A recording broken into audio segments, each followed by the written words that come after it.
be spending 5 nights out here. So I get so many people asking me, how do you stay on the ice? What do you sleep in? What do you use for power and this and that? So I'm here today to show you.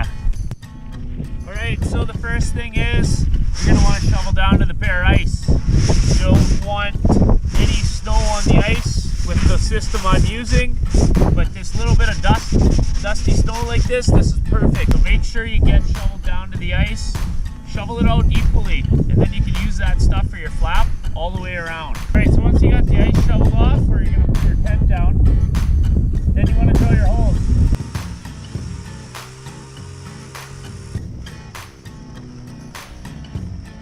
So we're here in the shack now. We got ourselves shoveled down to the ice.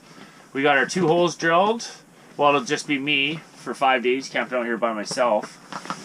So that's all I got in the shack right now is 2 holes. What I'm using for a flooring system, everybody's asking me, man, what are you using for a floor? What are you using for a floor? Well, here it is, guys. Super simple, super light, fairly cheap foam matting that I picked up at Canadian Tire right here. It's about 3/8 of an inch thick, and it comes in 4x8 sheets of it. You roll it up like paper, wrap a string around it, away you go. Weighs about 6 pounds. That's it for my entire flooring system. As far as my holes are concerned, I bought a 4-pack. Well, I bought more. I had more from before, but buy a 4-pack of these.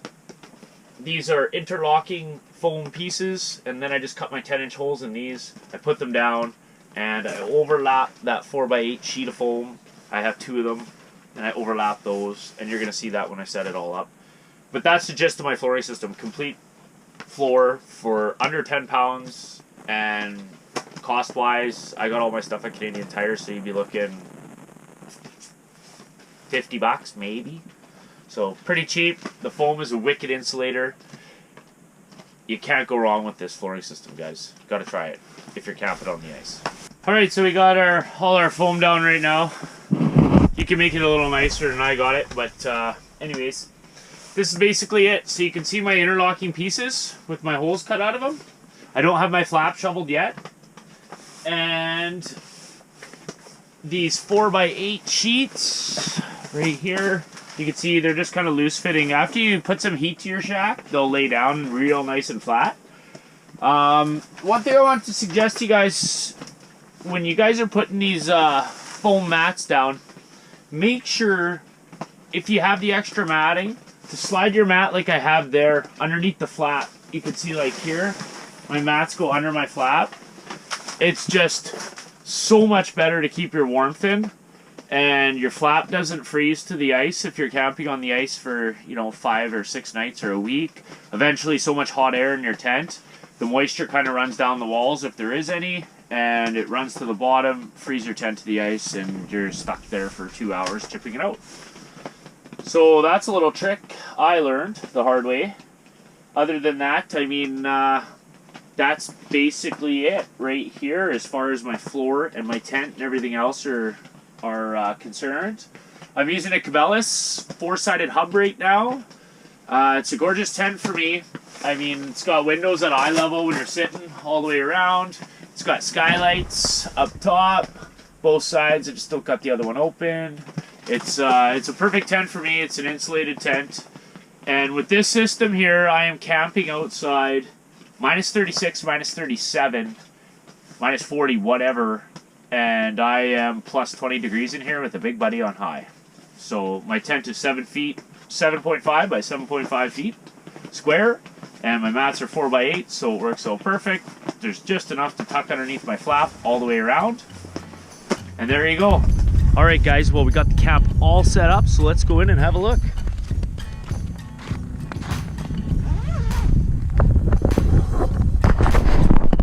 That is it right there. As you can see, I got my cot right here. Got plenty of room for a couple guys to sit or a couple people. Sonar unit in that corner with 1 hole. Sonar unit in this corner with 1 hole. And all my electronics, stuff like that, the fun stuff. Now,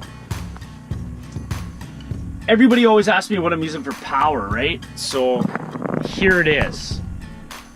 This is a 55 amp hour battery inside this cooler. This also has a 55 amp hour battery. On the front of this box, I have a power box mounted, so you can plug in your standard household plugins, or USB, your USB-C, any of that kind of stuff for like cameras, phones. You can plug an underwater camera into it if you wanted to, whatever, it's all there. Now the reason I keep them in coolers, just to climatize them a bit, just so that they last a bit longer, especially in the wintertime, keep them out of the elements, you know, and that's kind of basically the gist of my entire power setup. For lights, I'm running a 12 volt LED light bar right here. As you can see, I just put a couple magnets on the back, sticks up to my hubs or wherever I want to put it, right? Super simple, works awesome. I try and keep my entire system 12 volt if possible, just because it just makes everything so much easier to work with and whatnot. So, and that's kind of the bare bones of everything. Now, one thing I didn't mention is this sucker right here. See that? Get one. It's a portable carbon monoxide detector. It runs off AA batteries. It'll save your life. It's well worth the investment. $25 at Canadian Tire. I would not camp on the ice without one, unless you're burning wood heat or whatever, right? But other than that, it's mandatory out here. So keeping that in mind, you know, I hang my stuff up like this to dry. Always dry my stuff out. You know, this is just, like I say, the bare bones of my setup. The rest is up to you guys. I hope you enjoyed the video.